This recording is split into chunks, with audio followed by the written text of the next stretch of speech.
শীত এলেই ঘরে ঘরে নানা রকম মোরব্বার আয়োজন শুরু হয়। আজ আমি আপনাদের দেখাবো এমন একটি মোরব্বা যা অনেকেই আগে কখনো বানাননি। আসসালামু আলাইকুম এভরিওয়ান, আশা করছি আপনারা সবাই ভালো আছেন। আজ আমি আপনাদের জন্য নিয়ে এসেছি একদম ভিন্ন আর মজাদার একটি রেসিপি, ফুলকপি দিয়ে মোরব্বা। শুনতে একটু অবাক লাগছে, তাই না? শীতের দিনে এই মোরব্বা খেতে যেমন মজা লাগে, তেমনি বানাতেও কিন্তু খুবই সহজ। যারা একটু ভিন্ন স্বাদের মোরব্বা পছন্দ করেন তাদের জন্য এটা একদম পারফেক্ট একটা রেসিপি। খুব অল্প উপকরণে ঘরেই বানানো যাবে সুস্বাদু ফুলকপির মোরব্বা। খেতে মিষ্টি আর গন্ধে একদম ঘরোয়া স্বাদ। শীতের দিনে মায়ের হাতের বানানো মোরব্বার স্বাদই আলাদা। তো চলুন তাহলে শুরু করি আজকের বিশেষ রেসিপি, ফুলকপির মোরব্বা। তো প্রথমেই চুলায় লিকুইড দুধ দিয়ে দুধটাকে আমি কিছুক্ষণ জাল করে নিয়েছি আর কিছুটা ঘন করে নিয়েছি। এবার আমি এর মধ্যে দিয়ে দিচ্ছি তেজপাতা, এরপর দিয়ে দিচ্ছি এলাচগুলো কিন্তু অবশ্যই থেতলে নেবেন কিছুটা। এবার এগুলোকে কিছুক্ষণ জাল করে নিতে হবে। এবার আমি কিছুটা লবণ দিয়ে দিচ্ছি। এবার আমি আমার দুধটাকে প্রায় 5 মিনিটের মতো এভাবে নেড়ে চেড়ে জাল করে নিচ্ছি। ফুলকপির মোরব্বাটা বানানোর জন্য দুধটা যদি একটু ঘন হয় তাহলে কিন্তু খুবই মজাদার হয়ে থাকে।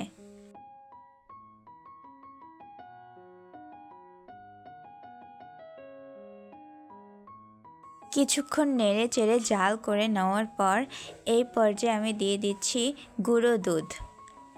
আমার লিকুইড দুধটা ঘন করে নিলে কমে যাবে, সেজন্য আমি এখানে গুঁড়ো দুধটা ব্যবহার করেছি, যাতে আমার দুধটা আমি ঘন করে নিতে পারি।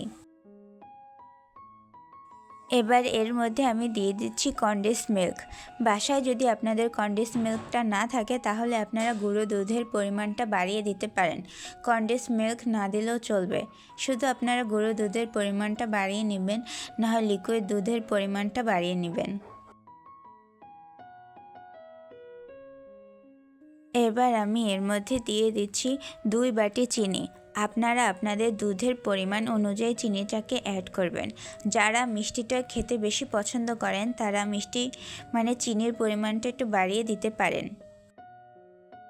এখানে আমি ফুলকপিগুলোকে এভাবে কেটে ভালোভাবে ধুয়ে নিয়েছিলাম আর একটা কড়াইতে ফুলকপিগুলো পানি দিয়ে আর লবণ দিয়ে কিছুক্ষণের জন্য সেদ্ধ করে নিয়েছিলাম। আমার ফুলকপিগুলো সেদ্ধ হয়ে গিয়েছে।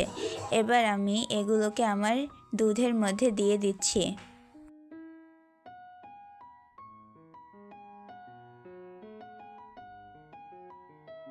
ফুলকপিগুলোকে আমি 5 থেকে 10 মিনিটের মতো জাল করে সেদ্ধ করে নিয়েছিলাম। ফুলকপিটা বেশিটা সেদ্ধও হওয়া যাবে না, আবার বেশি কাঁচাও রাখা যাবে না। আমি ফুলকপির প্রায় 80% সেদ্ধ করে নিয়েছিলাম। এগুলোকে দুধের মধ্যে দিয়ে দিয়েছি। দেখতেই পাচ্ছেন আমার দুধটা কি সুন্দরভাবে ফুটছে।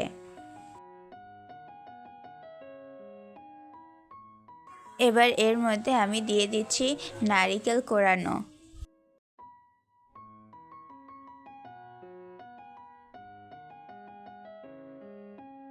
এবার এগুলোকে কিছুক্ষণের জন্য জাল করে নিতে হবে। চুলার আঁচটাকে মিডিয়াম লোতে রেখে এভাবে আপনারা জাল করে নেবেন। আমি ফুলকপির সৌন্দর্যটা দেখানোর জন্য তেজপাতাগুলো উঠিয়ে নিলাম। এভাবে কিছুক্ষণ জাল করে নিলেই দেখতেই পাচ্ছেন আমার দুধটাও কতটা ঘন হয়ে গিয়েছে। আমি এখন উঠিয়ে নিব। এর থেকে আমি আমার দুধটাকে আর ঘন করব না, কেননা এখন উঠিয়ে নিলে দুধটা এমনিতেই ঘন হয়ে যাবে। তো আমি আমার মোরব্বাটাকে উঠিয়ে নিলাম। এবার আমি চুলায় একটা প্যান বসিয়ে ঘি দিয়ে দিলাম। এখানে অবশ্যই চেষ্টা করবেন আপনারা ঘিটা দেওয়ার জন্য। অবশ্য রান্নার তেল দিলেও কোনো সমস্যা হবে না। ঘিটা কিছুক্ষণ গরম করে নিয়ে এর মধ্যে আমি আমার কেটে রাখা বাদামগুলো দিয়ে দিচ্ছি এবং সাথে দিয়েছি কিশমিশ।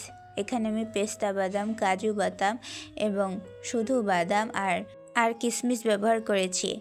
এটাকে এখন আমি ঘিয়ের মধ্যে ভেজে নিচ্ছি। এই ফ্লেভারটা যদি আপনারা ব্যবহার করতে পারেন মোরব্বার মধ্যে, তাহলে কিন্তু এটার ঘ্রাণটা সত্যি অসাধারণ হবে। আমার এগুলো ভেজে নেওয়া হয়ে গিয়েছে। এবার আমি আমার মোরব্বার উপরে এগুলোকে ছড়িয়ে দিচ্ছি।